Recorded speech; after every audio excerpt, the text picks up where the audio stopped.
अस्सलाम वालेकुम दोस्तों, आज के इस वीडियो में मैं आपको वेलकम करता हूं और आज के इस वीडियो में हम बात करेंगे कि जेज़ कैश अकाउंट सस्पेंड हो चुका है। इस प्रॉब्लम का सॉल्यूशन क्या है और ये प्रॉब्लम आता क्यों है दोस्तों। तो चलिए शुरू करते हैं। तो जैसे ही आप जेज़ कैश ऐप को टच करके ओपन करते हैं और उसमें आप लॉगिन करने की कोशिश करते हैं अपने कोड के साथ, आप अपना कोड लगा लेते हैं 4 हिस्सों वाला। उसके बाद आप लॉगिन के बटन के ऊपर टच करते हैं या फिर फिंगरप्रिंट से टच करके उसको लॉगिन करने की कोशिश करते हैं तो आपको इस तरह का नोटिफिकेशन दिखाई देता है, ठीक है, जिसमें लिखा है लॉगिन फेल्ड और उसके अलावा नीचे लिखा हुआ your जेज़ cash account is suspended. और साथ ही साथ आपके जेज़ कैश अकाउंट के नंबर के ऊपर एक दो मैसेज भी आते हैं। मैसेज में कहा जाता है 8558 की तरफ से failed, your identity status in MFS is invalid. अब यहाँ पर देखें कि आपका जेज़ कैश अकाउंट सस्पेंड किया गया है। इस प्रॉब्लम के बाद आप किसी को पैसे भेज भी नहीं सकते, आप अपने जेज़ कैश अकाउंट के अंदर लॉगिन भी नहीं कर सकते और कोई भी इंसान आपको पैसे नहीं भेज सकता। हालांकि जब इस तरह का प्रॉब्लम इजी पैसा के ऊपर आता है डेबिट लॉक का, जिसमें आपके इजी पैसा अकाउंट के साथ यह प्रॉब्लम आता है कि कोई भी आपके अकाउंट में पैसे भेजेगा तो पैसे आ तो जाते हैं लेकिन पैसे निकल नहीं पाते। उन पैसों से ना कोई पैकेज होता है ना कोई पेमेंट होती है, बस आपके इजी पैसा अकाउंट का डेबिट लॉक होता है। लेकिन ये जो जेज़ कैश अकाउंट सस्पेंडेड का जो इशू है ये एक अलग तरह का इशू है कि पूरा का पूरा अकाउंट नाकारा हो जाता है। अब बात करेंगे कि ये प्रॉब्लम आता क्यों है, किस तरह आता है, किन लोगों के साथ आता है, किस तरह आपका जेज़ कैश अकाउंट सस्पेंड किया जाता है। और अगर आप ये वीडियो देख रहे हैं और आप सोच रहे होंगे कि आपके अकाउंट के साथ ये प्रॉब्लम क्यों आया है, प्रॉब्लम की मेन वजह क्या है, मेन वजह ये है कि आपके अकाउंट में किसी ने पेमेंट भेजी होगी और वो पेमेंट फ्रॉड या स्कैम वाली होगी। जी हाँ दोस्तों, कभी कभी इस तरह भी होता है कि आपके अकाउंट में कोई बंदा पेमेंट भेजता है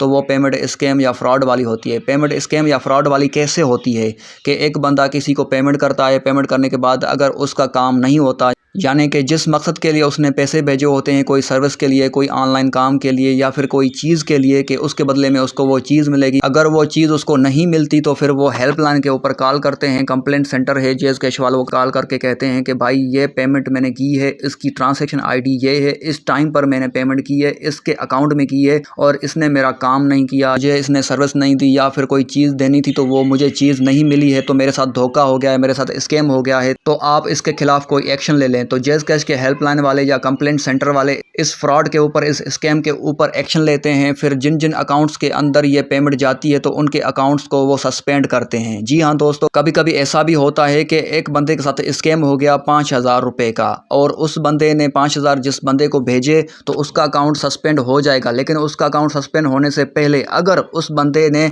5000 जब उसको मिले हैं किसी फ्रॉड के या स्कैम के, तो अगर वो 5000 में से 1000 रुपये एक जेज़ कैश अकाउंट में भेजता है, 1000 रुपये दूसरे जेज़ कैश अकाउंट में भेजता है, 1000 रुपये तीसरे जेज़ कैश अकाउंट में भेजता है और 1000 रुपये चौथे और 1000 रुपये पांचवें जेज़ कैश के अकाउंट में या फिर इजी पैसा अकाउंट में भेजता है, लेकिन वो 5000 स्कैम के होते हैं, तो वो जो मेन अकाउंट है जिसके अंदर 5000 आ गए वो भी सस्पेंड होगा और उसके अलावा जो हज़ार रुपये वो 5 अकाउंट्स में उसने भेजे हैं तो वो 5 अकाउंट भी सस्पेंड होंगे। इसी तरह अगर किसी ने आपके अकाउंट में पैसे भेजे हैं, आपका उसके साथ कोई डायरेक्ट लेन देन नहीं है, आपने उसके साथ कोई धोखा या स्कैम नहीं किया, लेकिन फिर भी आपका अकाउंट सस्पेंड किया जाएगा। तो इसी तरह होता है कि कुछ लोग परेशान हो जाते हैं कि भाई मेरा जेज़ कैश अकाउंट सस्पेंड क्यों हो गया है, मैंने किसी के साथ धोखा नहीं किया, मैंने किसी के साथ स्कैम नहीं किया है, तो मेरा अकाउंट सस्पेंड क्यों हो गया है। तो भाई ये प्रॉब्लम मैंने आपको समझा दिया। तो अब बात करेंगे कि इस प्रॉब्लम का सॉल्यूशन क्या है। तो सॉल्यूशन उन्होंने नीचे लिखा हुआ है कि आप कॉल करेंगे हेल्पलाइन के नंबर के ऊपर। अगर आप जेज़ कैश के यूज़र हैं तो 4444 हेल्पलाइन नंबर के ऊपर कॉल करेंगे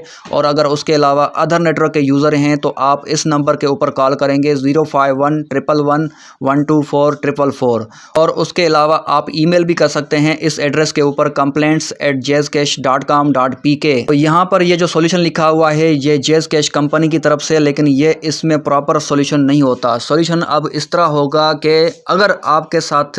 ये सीन हो रहा है डायरेक्ट, यानी कि आपने किसी से पेमेंट मंगवाई, आपने अपने जेज़ कैश अकाउंट के अंदर और अगले बंदे ने जाली रिपोर्ट मारी है, जाली कंप्लेंट मारी है, यानी कि आपने उससे पैसे लिए फिर भी उसने हेल्पलाइन के नंबर के ऊपर जाकर स्कैम रिपोर्ट, फ्रॉड रिपोर्ट कर दी, यानी आपने उसका काम भी कर दिया लेकिन फिर भी उसने रिपोर्ट कर दी है और कंप्लेंट कर दी है। तो फिर इस प्रॉब्लम का सॉल्यूशन क्या है? प्रॉब्लम का सॉल्यूशन इस तरह है कि अगर आपने उसका काम किया हुआ है, उसके साथ आपने बातचीत की होगी, व्हाट्सएप के ऊपर आपके पास उसकी चैट हिस्ट्री होगी, या फिर मैसेंजर के ऊपर, या फिर कोई और प्लेटफॉर्म है सोशल मीडिया का, तो उसके ऊपर आपके पास उसकी चैट हिस्ट्री होगी। ठीक है, अगर आप बाइनेंस के ऊपर या फिर कोई क्रिप्टो करेंसी के एक्सचेंज के ऊपर उसके साथ बातचीत कर रहे हैं, लेन देन कर रहे हैं, तो आपके साथ उसकी चैट हिस्ट्री होगी। ठीक है, फिर आप हेल्पलाइन के नंबर के ऊपर कॉल करेंगे, उनको बोलेंगे कि भाई इसके साथ मैंने ये लेन देन की है, बिजनेस वाली ऑनलाइन लेन देन की है, और ये जो ना इसने जाली रिपोर्ट मारी है, फॉल्स कंप्लेंट मारी है। ठीक है, और इसने मुझे जो पैसे भेजे हैं उसके बदले में मैंने इसका फलां काम किया है या फलां चीज़ मैंने उसको दी है, प्रोवाइड की है, तो इसने जाली रिपोर्ट मारी है। और उसके अलावा अगर आपके पास उसका नंबर भी है तो आप उसको कॉल करके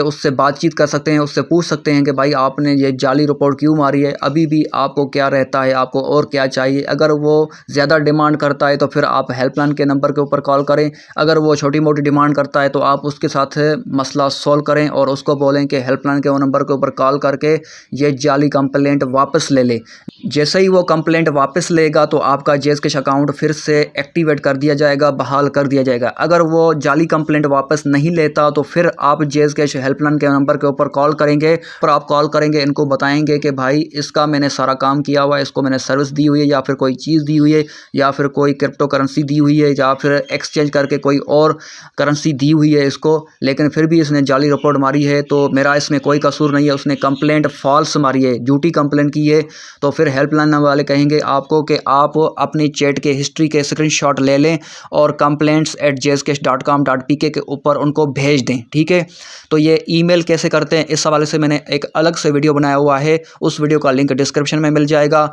और हेल्पलाइन के नंबर के ऊपर कॉल करते हैं तो फिर आगे 1 2 3 4 क्या मिलाना है ताकि आप नुमाइंदे से बात कर सकें, तो हेल्पलाइन नंबर के ऊपर बात कैसे करनी है, तो उस हवाले से मैंने एक अलग से वीडियो बनाया हुआ है, उस वीडियो का लिंक डिस्क्रिप्शन में आपको मिल जाएगा। अब इस प्रॉब्लम का सॉल्यूशन नंबर 2 के ऊपर बात करेंगे कि दूसरा सॉल्यूशन क्या है कि आपने डायरेक्ट किसी से पेमेंट नहीं ली। ठीक है, आपने किसी के साथ ना धोखा किया है, ना स्कैम किया है, ना ही आपने किसी से डायरेक्ट पेमेंट ली है, ना ही कोई डायरेक्ट आपने लेन देन किया है। आपके अकाउंट के अंदर जो पेमेंट जिसने भेजी है उसके साथ आपका कोई लेन देन नहीं है, बस वो आपका फ्रेंड है, फैमिली है, पड़ोसी है, आपके इलाके का है, आपके शहर का है, आपके गांव का है, या फिर आपका कोई दोस्त है जिसने आपसे कोई उधार पैसे लिए थे, फिर उसने आपको पैसे वापस रिटर्न किए हैं और आपने उससे पूछ लिया, जिसने आपके अकाउंट में पैसे भेजे हैं, ठीक है, वो भी कहता है कि उसने भी आके किसी के साथ कोई स्कैम या कोई धोखा नहीं किया है, कोई डायरेक्ट लेन देन नहीं किया, लेकिन फिर भी आपका अकाउंट सस्पेंड कर दिया गया है, और जिसने आपके अकाउंट में पेमेंट भेजी है उसका अकाउंट भी सस्पेंड किया गया है, और जिसने कंप्लेंट की है उसका पता नहीं चल रहा कि किसने भाई कंप्लेंट की है जिसकी वजह से हमारे अकाउंट सस्पेंड हो गए हैं। तो इस सिचुएशन में आप अपने अकाउंट को एक्टिवेट कैसे करवा सकते हैं, तो इस सिचुएशन में भी आप हेल्पलाइन नंबर के ऊपर कॉल करेंगे और उनको बोलेंगे कि भाई हमने किसी के साथ कोई लेन देन नहीं किया, हम स्कैमर नहीं है, फ्रॉडस्टर नहीं है, और उसके अलावा हमारा अकाउंट सस्पेंड हो गया है, तो अब हम क्या करें, हमें पता ही नहीं कि किसने कंप्लेंट की है और हमने किसी के साथ इस तरह की कोई लेन देन नहीं की है। आपने अपना प्रूफ देना है, आपने अपना एविडेंस देना है, ठीक है, आपने अपना जस्टिफिकेशन लेटर देना है। वो हेल्पलाइन नंबर के ऊपर जब आप कॉल करेंगे तो आपको जस्टिफिकेशन लेटर के बारे में कहेंगे कि आप जस्टिफिकेशन लेटर एक खाली पेपर के ऊपर लिख कर भेजें। ठीक है, जस्टिफिकेशन लेटर कैसे बनाते हैं, और फिर NIC का जो फ्रंट और बैक फोटो निकाल कर वो भी ईमेल में भेजना होता है, तो वो किस तरह भेजते हैं उस हवाले से मैंने वीडियोस बनाए हुए हैं, उन वीडियोस के लिंक्स इस वीडियो के डिस्क्रिप्शन में मिल जाएंगे। यहाँ तक वीडियो देखने का शुक्रिया, और वीडियो अगर आपको अच्छा लगा और इस वीडियो से आपको थोड़ा बहुत सीखने को मिला और जानकारी मिली तो आपने इस वीडियो को लाइक करना है, चैनल को सब्सक्राइब करना है। मिलते हैं किसी और वीडियो में, तब तक के लिए सी यू, बाय बाय।